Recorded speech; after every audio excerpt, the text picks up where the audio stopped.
Tu ne peux pas dire ça. Non, il faut pas. Hey friends and welcome to Ask Patricia B.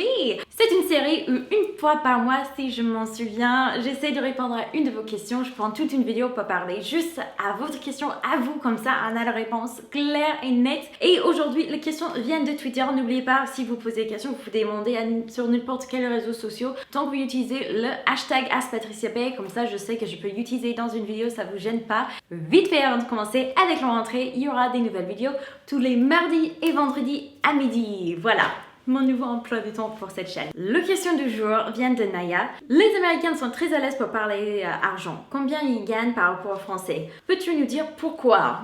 Oh, déjà c'est faux, j'entends ça souvent et parfois ça arrive même qu'il y a des Français qui se disent bah t'es Américain, du coup je peux te poser la question. J'ai des personnes, pas forcément sur internet mais juste dans la vraie vie et tout. Je sais que YouTube c'est un métier particulier, ça fait que c'est un cycle de curiosité chez les gens, ça je comprends complètement, mais même avant quand je faisais quelque chose qui était on va dire un métier standard et tout, on me l'a demandé parce que t'es américain, du coup on peut te poser des questions, mais non tu peux pas, je sais pas d'où il vient ce stéréotype. Après il y a certains sujets dans l'argent où on les approche un peu plus facilement, tout comme il y a des sujets d'argent où les Français les approchent plus facilement que des Américaines. Et il faut surtout, quand vous êtes nouveau dans le pays, d'écouter, essayer de faire attention sur ce qui peut se dire, ce qui peut pas se dire. Et je sais que j'aurai toujours une personne qui va dire oui mais une famille américaine qui m'a dit tout leur salaire, ça c'est rare, c'est quand même, c'est très bof, c'est pas très bien vu de faire ça. Justement c'est un peu se vanter de dire les chiffres exacts et tout, je sais pas, c'est un peu bizarre. Mais surtout on évite de demander la question directement parce que ce n'est pas bien vu. Je sais pas d'où il vient cette rumeur, on me l'a dit, on me l'a posé les questions. Alors si tu gagnes combien, c'est autant que tu as gagné quand tu étais aux États-Unis, des trucs comme ça, parce que je suis américaine donc je devrais être très à l'aise avec le fric. Et non, ça marche pas comme ça. Un truc par exemple qu'aux États-Unis c'est pas très bien vu d'en parler trop, mais en France on en parle tout le temps. Donc en France on dit c'est tabou l'argent et tout, il faut pas en parler, c'est qui est vrai jusqu'à un point.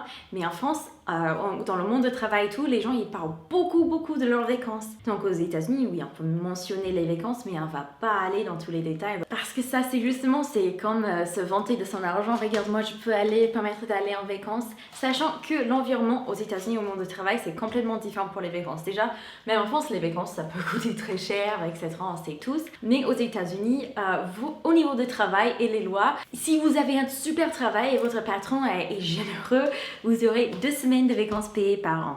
Pas plus. Sachant que moi j'ai eu plusieurs travails dans plusieurs domaines différents avant de venir en France et je n'ai jamais eu des vacances payées en fait. Les 2 semaines là où on est payé, non ça c'est si on a un bon travail bien stable, on est dans une position salariée, etc. Ce n'est pas donné pour tout le monde. Du coup, souvent quand les gens ils prennent les longues vacances aux États-Unis, c'est qu'ils ont pris des vacances avec leur boulot, mais c'est des vacances qui ne sont pas payées. Donc pas seulement vous êtes assez riche pour pouvoir vous payer les vacances, mais vous êtes aussi assez riche quand vous en parlez pour pouvoir prendre les vacances de son travail qui ne sont pas payées. Et du coup aux États-Unis c'est un peu, on en parle des vacances un peu comme ça, mais ça reste très superficiel. Donc j'ai remarqué dans les endroits où j'ai pu travailler dans les différentes villes en France, c'est un sujet qu'on en parle un peu plus, on va un peu plus dans les détails et tout.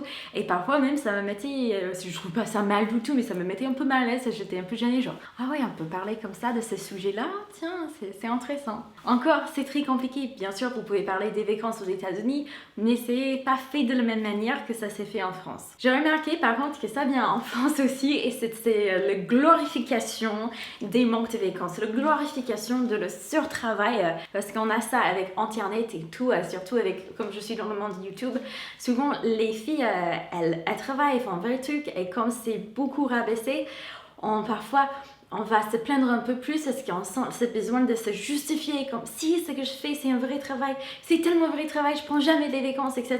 Du coup les gens ne prennent plus au sérieux et disent ah mais elle pense qu'elle travaille réellement, mais si elle était à l'usine, sachant que j'ai remarqué que c'est jamais des personnes qui travaillent à l'usine qui disent ça, parce que même eux ils ont leur droit à 5 semaines de vacances, mais il devient cette glorification, chacun veut être la personne qui a le plus de misère dans leur vie. Ça c'est un truc aux États-Unis en ce moment, c'est la glorification de cette hustle qui me rend un peu folle parce que c'est normal d'avoir besoin de petites pauses aussi, tant que ça va pas dans l'excès ou ça pose des problèmes avec votre travail, c'est normal.